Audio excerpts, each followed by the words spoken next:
Hey there. Welcome to the next episode of the Small Business Made Simple podcast. Can't wait for you to hear my guest today because we are talking all about community, women in business, and how winning awards can actually help you as a marketing strategy. Hey, welcome to the Small Business Made Simple podcast, brought to you by socialmediaandmarketing.com.au. Being in business is never easy, but it can be simple, or at least simpler.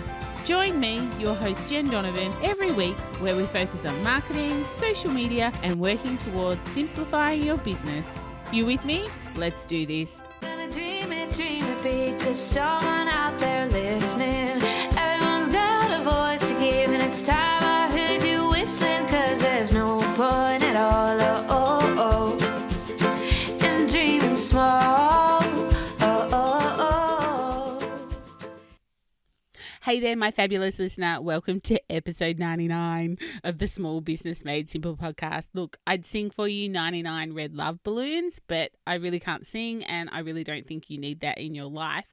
But now that I have mentioned the song, you'll probably start singing it and it will be your earworm. And so you're welcome.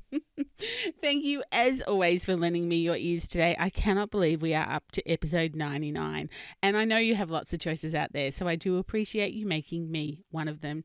If you're a first-time listener, then hey, super welcome to you and welcome back if you are a long-term listener as well. I'm really happy to have you here. I am, of course, the host, Jen Donovan, and it's my podcast. It is my podcast, but it's also my job via this podcast and social media and just about everywhere else I hang out to make your business life simpler. I'm a thought leader when it comes to marketing here in Australia and a marketing strategist for small businesses because I know that business can be lonely and hard and complicated, and look, it's rarely easy, but it should be simple, or at least simpler. So that's my commitment to you on the so-named Small Business Made Simple podcast. This episode is, of course, sponsored by Spend With Us, www.spendwithus.com.au, a fantastic place for you to go and spend some of your Christmas giving budget. It supports over 600 rural and regional small businesses, and there are things for sale on Spend With Us that you just can't get anywhere else in this country. It certainly beats going to the multinationals and giving something that they'll probably already get as well. So go and check out spendwithus.com.au and support rural and regional small businesses. Today I have on the podcast my guest, Peace Mitchell. Peace, along with her sister Katie, run the Women's Business School and Ozmumpreneur. I was lucky enough to win some awards at Ozmumpreneur 2020 this year. In fact, I got to win silver and gold, and it was really a highlight of my business. And we all know that highlights in 2020 are definitely something we should be celebrating. But Peace isn't just here to talk about awards and winning awards. We're here to talk about community and why it's so important for you on your journey to surround yourself with community. No matter where you are on your personal journey or your business journey, we do touch on why applying for awards can be just simply part of your marketing plan and you really just need to stop overthinking it. And we talk about why having dreams and actually talking about them out loud is just so darn important. I'll let Peace tell you her story, but I'm super excited to have her on the podcast today. Peace Mitchell, I'm super excited to have you on the podcast. You've been someone that I've followed for a long time and have really looked up to. So I feel a little bit special that you're on the podcast today. But yeah, super welcome to you. Thank you, Jen. I'm really excited to be here and chatting with you today. Yeah, excellent. So Peace, for my audience who may not have followed you for so long, could you perhaps just introduce yourself and tell us, who you are and what it is that you do? Sure. So in 2009, my sister Katie and I launched an online community called Ozmumpreneur. We've been around for 11 years now, and every year we celebrate the incredible mums in business of Australia. And we also recognised within that community that there was a real need for dedicated education for women. And we found that the other programs that are out there are really time consuming or else difficult for mums to access because they happen at times which aren't convenient when they're at home with their young kids. It's difficult to get to on campus things or nighttime events or those sort of things. So we created the Women's Business School so that we could provide streamlined education and time efficient activities. The assessment that goes with each module has been designed to be really practical so that you can implement it into your business straight away and start seeing results the following week. So that's something that I'm really passionate about. We launched the Women's Business School 4 years ago in 2016, and we've had 400 graduates through the program now. Wow, that's amazing. Do you find that they're mostly mums? Like I know you've got the Mumpreneur brand, but Women in Business School, is it is it mainly mums that you attract, or is it women in business in general? We mostly attract the mums in business Yeah. because that's who our community has been over the last 10 years. And the Osmompreneur brand is really strong and well known now, really well established. But we do also attract, we've had younger women who are pre-kids and they've got a tech idea, a tech startup that they're doing and they want to be part of this program. And also other women who are maybe their aunts or their stepmoms. And it's a really inclusive environment for all women. Yeah, okay.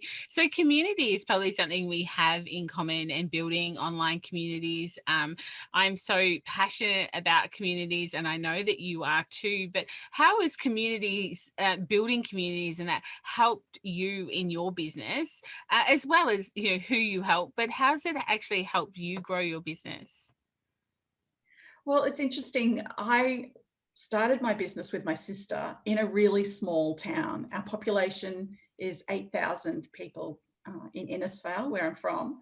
And what we found when we started, because we had other businesses before we started Osmompreneur. So my very first business was a bikini design business. So Ah, I had no fashion experience. I didn't have a mentor to guide me. I was in this teeny tiny little regional town where no one knew anything about offshore manufacturing or how to get into David Jones or big retailers. And so I felt really isolated. And I know that the work that you do with Buy from the Bush is all about helping those women in places like that, in these tiny little towns where they don't have access to networking and events and getting that support in person. So my first business failed, but it was a big part of my eventual success because I realized that the lack of connection that I was facing was something women all over Australia were experiencing as well. And it wasn't just for the women in rural, remote, and regional areas. So the challenge of distance for them obviously is huge. But what I was finding from talking to women who live in cities with young children, that they were feeling isolated as well, because there's not that many baby friendly networking events that you can go to. You can't go to the BNI and bring your baby. And also events like BNI, they have breakfast meetings, and that's the busiest time of day for mums with young children. So we wanted to create an online community where women could come together. They would always feel welcome and supported and included. They could share their challenges and their wins, and somewhere where they could find those connections they need to succeed. So if you needed an accountant or a graphic designer or the contact for the buying agent at Walmart or Harrods or anywhere at all, you could ask the question in the community and someone would know someone who could help you. So I really think that the power of community is incredible. And if it wasn't for community, we wouldn't be the success story that we are today. It really has been how we've built our business and everything we do. yeah, yeah. And I love that, you could just, there's always someone who knows someone that either you need to know or knows where you need to go with that when you have a really strong community. I had an incident just in the last couple of weeks where, I needed to get in touch with Facebook for a client, and it was just like Facebook doesn't have a phone number and Facebook doesn't have an email address. So I basically called in all the favors I could think of all the people that I thought might be able to help me. And sure enough, someone knew someone whose auntie's nephew or something worked at Facebook. And, I got done what I needed to get done eventually. And I wouldn't be able to do that myself without the power of community. So, yeah, I guess that is one of the huge, powerful things is, there's always someone who knows something that can help you out and get you over whatever that hurdle is. You mentioned something like I know that, it's not just about rural based. And I certainly see that. And I think COVID has even exacerbated the fact that even though you might live in a city doesn't mean that you have everything you need or the connections that you need. But how can people sort of get over that challenge of isolation or that challenge of distance? Do you feel that, online sort of communities have really taken off because of that? Absolutely. I feel that online communities can't replace face to face, but they certainly do have a role to play in providing support. And I think it's about having the courage to ask for help, because sometimes we don't. Sometimes we think we have to do it on our own. And I find this a lot with women in business. They feel like they've got to be a self-made success and they have to go through and they can't ask favors of anyone and all this kind of conditioning. And I think some of it comes from the education system where you're taught to compete and strive for individual achievement. I think that's a part of it. And just this idea that we should be able to do it on our own. And if we just worked harder, we'll be able to succeed. But actually, it's really important when you're struggling to speak up and reach out for help. And there's a lot of incredible, safe and supportive online communities that provide that space where you can ask for help. And like you said, there'll be somebody who knows someone who can help you. But the first step is always admitting that you need help and asking for that help. Yeah. So I guess anyone who's sort of listening who perhaps is exactly that person that you just described, or maybe they're just sort of starting up in their business, what have you got any tips for them on what they should do as far as trying to find their community? Because not everybody is going to be their community. So how do people sort of find their community online? That's a really interesting question. I guess by asking your friends and family, if you're not part of other groups, you'll often find that the people that you already know are parts of other groups, and they'll tell you. So personal recommendation, I think, is really powerful, because there are a lot of online communities and not all of them are as friendly and welcoming as others. Mhm. So getting that personal recommendation from a friend or someone you trust can really open the doors to what's out there and what's available. Yeah, that's great. I love that because you often trust the friend, and I guess it's sort of following people on social media as well, and seeing what groups they're in and everything like that for sure. I just can't believe sort of how big communities are building online and how, like, I know it can't replace face to face, but it sure is very close sometimes, as far as getting to meet people who you would never get to meet face to face because of distance or things like that. Yeah, it's actually been incredible, the connections I've made through social media, and a surprising platform that for me in the last 2 years has really changed. I've been in business 10 years, but in the last 2 years, LinkedIn has been somewhere that has been unexpectedly incredible for my connections. And I remember meeting a lady from the UK who was publishing a digital magazine, and she asked me if I wanted to write an article for her. And so I wrote an article for her, and then we were promoting each other. I was promoting the magazine for her, and she was tagging me in her posts about the magazine. And through being part of her network, I then met the founder of Women in Tech, Ayumi Moreoki.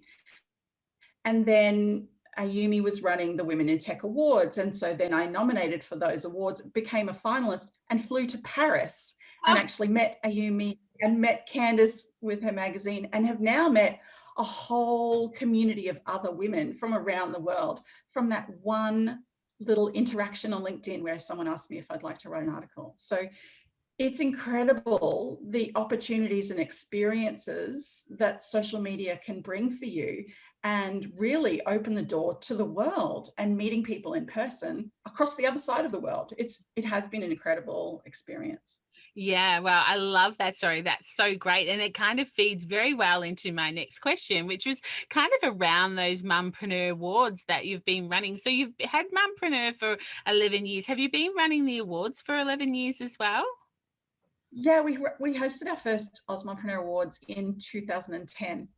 So we've been running them. I did have a year off in 2013 when I had my baby, but we've been running them every other year since then.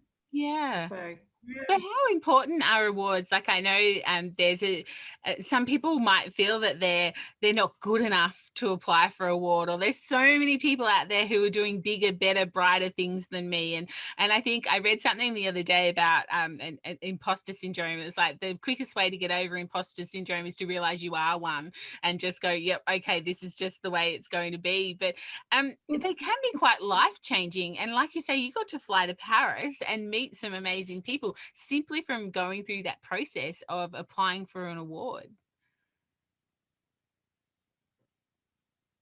yeah, absolutely. I think awards are really powerful for women to enter and be part of.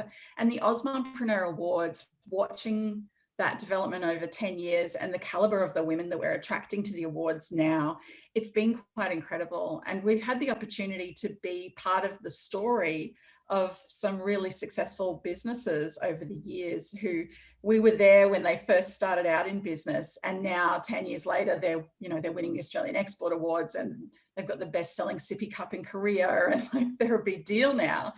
But if they hadn't put themselves forward in the first place all those years ago, we wouldn't have met them, and we've been part of their story. And they won the first year that they entered, so they were brand new to the market, but this was something that they applied for, they got it, and then they were able to display that winner, the gold badge, on their products. And it does add credibility to your business. It does.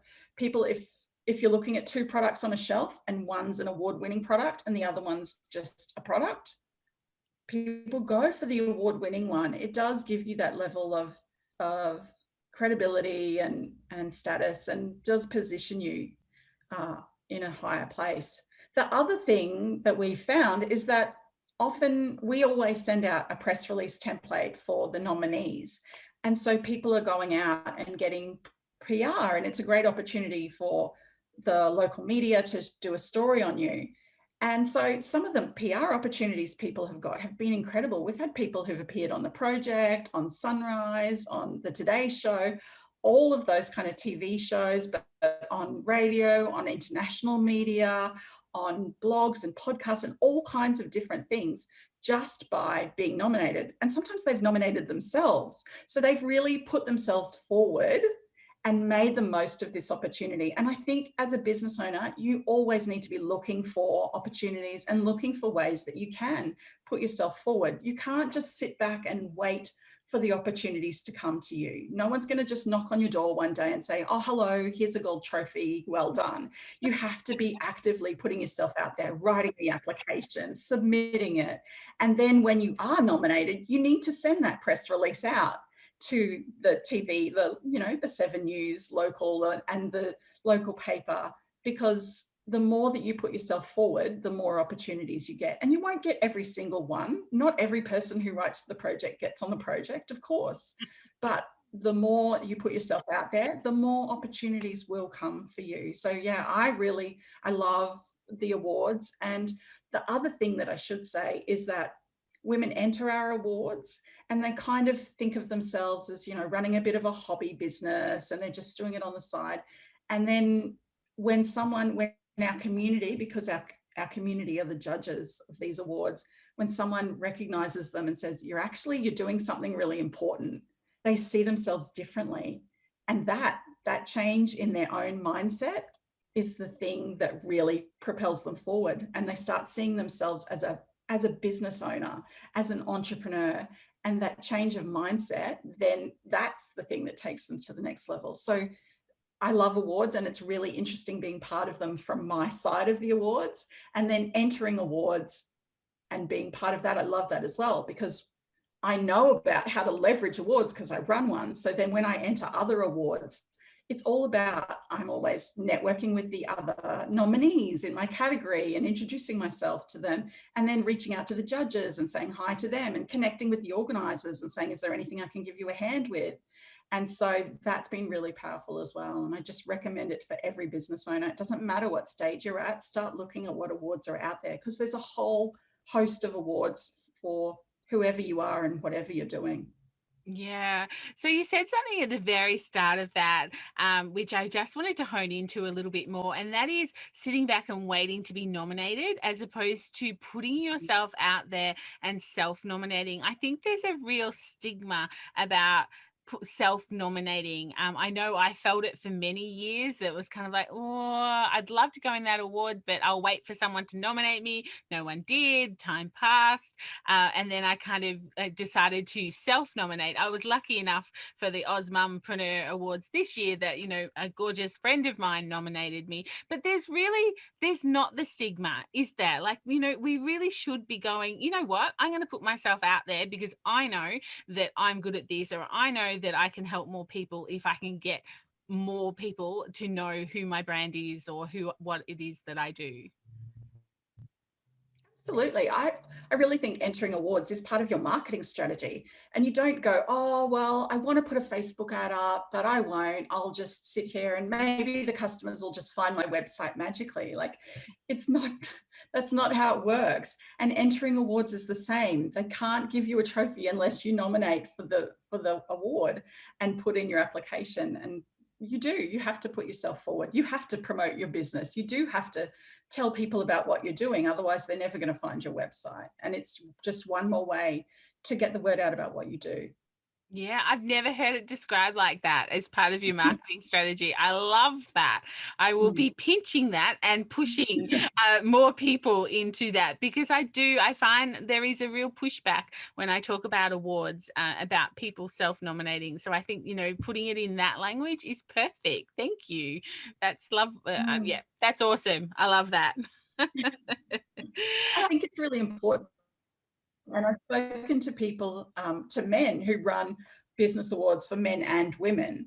And what they found is that the men are all nominating. They get plenty of nominations for men, but the women don't. They're more likely to hold back and oh, I'm not ready yet. Maybe next year when my financials are better, I'll put myself. And like, the men are getting all the opportunities and they're getting all of the exposure. And that's why I'm so passionate about women's awards as well, because Yeah. we need this opportunity. Yeah. Yeah, yeah. And of course, you know, you were just amazing this year at taking your awards online, because, you know, your awards are normally, you know, held in big places with glorious, you know, nights where everyone gets to have their hair done and their makeup done and buy a new dress and everything. And of course, you've had to go online this year. And I think it was an incredible job that you did, but it must have been a huge decision for you guys, or a huge jigsaw puzzle to complete.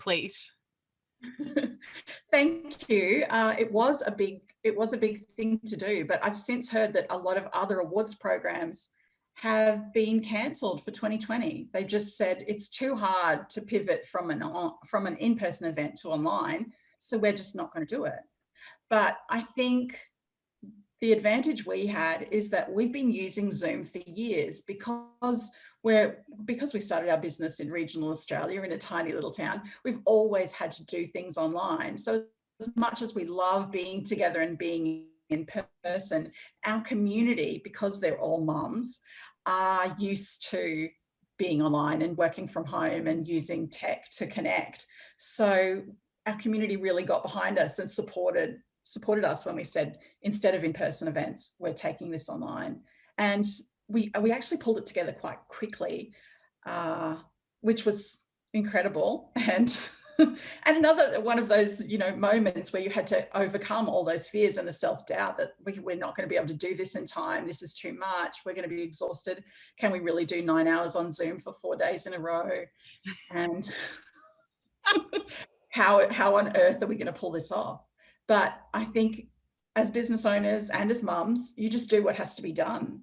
And we felt it was really important this year, more than ever, to provide an opportunity for women to celebrate their achievements. And in particular, because Victoria's been in such a long lockdown and our awards happened, you know, when they were in hard lockdown. Things have eased now, but at that time it was hard for them. We really wanted to provide them with something to look forward to, an opportunity to come together and be with other women. And we ended up giving out free tickets to any Victorian members who wanted to be part of the festival, so that they could come along and just be supported and be part of the community. And I've had so many stories from those women of how important this really was to them, just knowing that they weren't alone and being inspired by the other women who were doing different things in their businesses and had to pivot and reimagine things and try new things. And so I'm really proud that we did go ahead with the awards. We could have just cancelled it, but we said, no, we'll try and do it online. And it was a real success, and our community really valued that. Yeah, yeah, absolutely. I can only half imagine like some of the amazing feedback you would have got, purely for giving us delight when perhaps delight was hard to come by. Now, the other amazing thing that you've done, Peace, recently, which, for me is kind of like super amazing because, it's something that I would like to do eventually, is a TED Talk. So just like to quickly end, I guess, having a little chat about that. How was that, and how was the process to get to that for you? Thank you. Yeah, it was quite a journey. It was a roller coaster. I have been wanting to do a TED Talk for at least 4 or 5 years. I've been actively talking about it and saying, one day I'm going to do a TED Talk. And I didn't know what my topic was going to be. I wasn't sure what the story was, but I knew I wanted to do it. I knew that I could do it. I have done public speaking. We run conferences every year for the Mompreneur community. And so I knew that it was a goal that I could achieve. But those fears and self-doubts kept coming up. Who am I to do a TED Talk? I'm not Brene Brown. I'm not a world famous researcher. I'm not an incredible storyteller like Elizabeth Gilbert. Who am I to get up there on the stage? And there was a realization, a moment that, what does holding back your gifts and your message and your story, what impact does that have on the world? Why would you do that? Why would you not share what you have to say with the world because of your fear? And I realized that I had no excuse. Fear wasn't a big enough excuse for me to not do this, to not follow my dream of doing this, but also take my community with me, because the topic that I chose was the connection economy. And it was the story of the beautiful community that support me and surround me, and that my sister and I have created over the last 10 years. And so in the end, I wasn't just doing this for me, it was for all of us. And I knew that by me doing this, it would inspire other women to do this. Like you, Jen. I'm now inspiring you that, okay, she did it. She was terrified. Her inner critic was saying she wasn't Brene Brown or Elizabeth Gilbert. She wasn't good enough or qualified enough, but she did it. So then now you're thinking, okay, well, maybe 2021 will be my year for TEDx. And I knew that if I did this, it would encourage other women to do it as well. So yeah, it's been a really interesting journey. I've had to overcome a lot of fears and self-doubt and the voice of the inner critic. There were 8 speakers on the night, and I think 5 of them had PhDs. So they were Dr. Kate and Dr. Brendan and Dr. Stewart. And here was I, just, this mum from Innisfail. And yet I knew that I had an important message to share and an important idea worth sharing, which is what TED's all about. And so, yeah, I reached out for help though. As I was saying before, you don't have to do it on your own. There's people all around you who can help you. And I had a beautiful person who helped me with my speech, with helping develop my topic, with helping clarify my stories and my storytelling, so that then when I got up there on the night, I was confident that I was telling my story.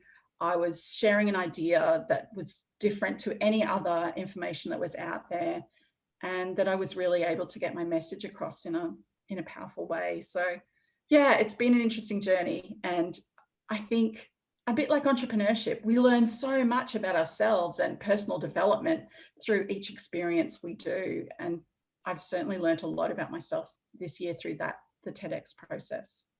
Yeah, I think that's so lovely to hear because at the start of the interview, you were talking about how you've been in business for 11 years and you've been doing, the Osmompreneur brand and things like that. So to hear from someone that, there's still those fears that we need to get over and we're still stepping out of our comfort zones. We're not running businesses day to day and just, plodding along. We are still inspiring. We're still making ourselves stretch, most certainly, like, stretching the brain, stretching our audience and inspiring other people. So I think it's a really good lesson for everyone to hear that no matter where you are in your business, I guess sometimes fear doesn't disappear, especially if you're stepping outside your comfort zones. Yeah, absolutely. And there's always that next level up. And I think that's what happened to me. I was hitting that upper limit and I had to get through that to be able to do this. And no matter how long you've been in business, I know people who've been in business 20 years and more, and they're still facing challenges and obstacles and self-doubt in different areas as they go into new and bigger things. So yeah, it's definitely an interesting journey. Peace, thank you so much. You've been so inspiring today, both through talking about awards and TED Talks and community as a whole. I can't wait to listen to your TED Talk. For my audience, when is it coming out? It'll be out next month in November. Beautiful. Okay. I'm not quite sure when this will go live, but if it's live by the time the interview goes live, then I will definitely link to it. Peace, thank you so much. For anyone who wants to get in contact, what's the best way to get in touch with you? Well, you can find me on LinkedIn as Peace Mitchell. Just search for my name. We also have Instagram for Osmompreneur and the Women's Business School, and of course, Facebook for both Osmompreneur and the Women's Business School as well. Yeah, beautiful. Okay. I will, of course, link to all that in the show notes as well. Thank you so much again for inspiring us with your story. And yeah, can't wait till 2021 and see what that holds for everything.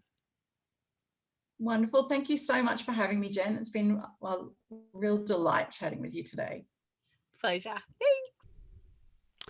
I hope that we have inspired you to perhaps add applying for awards to your marketing plan next year. It's certainly going to be on mine. And if you'd love to join me, then I think we could drink some champagne together for sure. All the links to Peace's businesses at both the Women's Business School and also Osmompreneur are in the show notes at socialmediaandmarketing.com.au/99. But that's it for episode 99. I will be back next week for episode 100, and it's going to be a cracker because I'm actually going to talk about something I've never talked about.